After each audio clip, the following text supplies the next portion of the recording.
What if you could take a pill and suddenly unlock your brain's full capacity? You could learn a language in an hour, write a novel in a day, see the hidden patterns of the universe. It's the stuff of Hollywood blockbusters. The idea that we are all sleeping giants using just a tiny fraction, 10%, of our brain's true power. It's a thrilling thought, but is any of it true? Today, we're putting one of the most popular truths under the microscope, the 10% brain myth. We're going to dive into where this idea came from, why it's so incredibly sticky, and what a century of neuroscience has actually taught us about the 3-pound universe between our ears. So, where did this myth even begin? You've probably heard of attributed to Albert Einstein, but there's no record of him ever saying it. The real origin is a bit murkier. It likely started as a misinterpretation of early 20th century researchers like William James, who spoke about our unused latent mental energy. Early neuroscientists also struggled to understand the function of large parts of the brain, like the massive frontal lobes, and may have referred to them as silent areas. The self-help industry and science fiction writers took that little seed of doubt and ran with it, transforming it from a scientific question into a cultural fact. And it makes sense why we love this myth. It's hopeful. It suggests that every one of us has a secret superpower just waiting to be unleashed. It gives us a simple explanation for our struggles and a comforting promise of untapped potential. It frames our life as a journey from small, limited life to embracing our full giant potential. But then science developed powerful tools to look inside the living brain. And what it found tells a very different story. If you ask any neuroscientist today, they'll tell you the 10% myth is just plain wrong. Here's how we know. First, brain imaging. Tools like fMRI and PET scans show us that huge networks across our brains are active even when we're just resting. There are no completely dark, silent, unused areas. You use virtually all of your brain every single day. Second, there's the evolutionary argument. Your brain is an energy hog. It uses about 20% of your body's total calories. Evolution is incredibly efficient.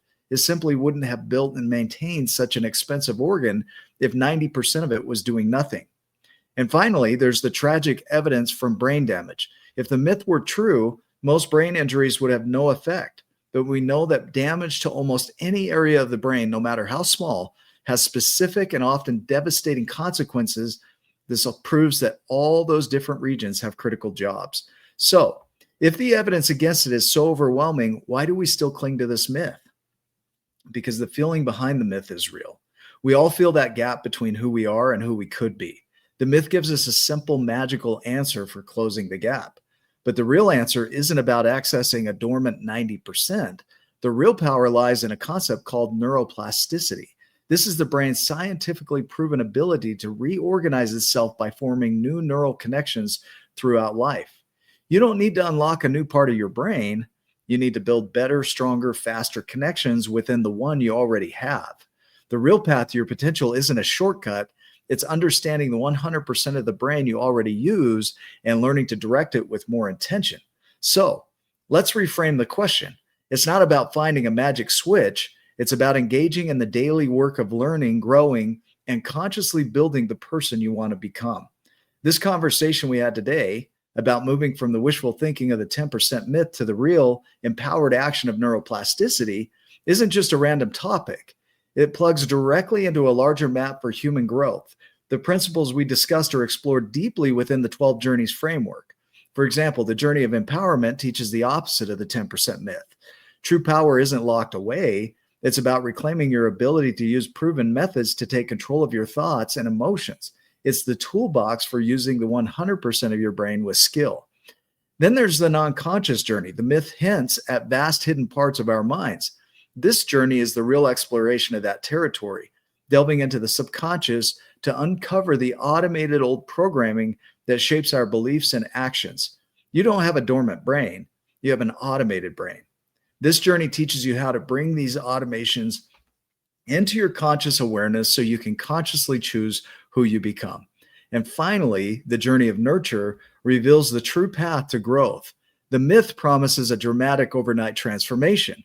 This journey teaches that real lasting change, the kind that rewires your brain, comes from continuous gradual improvement through small, consistent actions. These journeys are a part of a complete operating system for navigating life's challenges and unlocking your true potential. Each one is grounded in a blend of science, philosophy, and timeless spiritual wisdom, reflecting the fundamental patterns of human behavior. If you're ready to move beyond simplistic myths and install a framework for relentless resilience and growth, I encourage you to explore the 12 journeys. It's the true path to understanding your own programming and consciously building the life you want. Go make it a giant day, and I'll see you in the next video.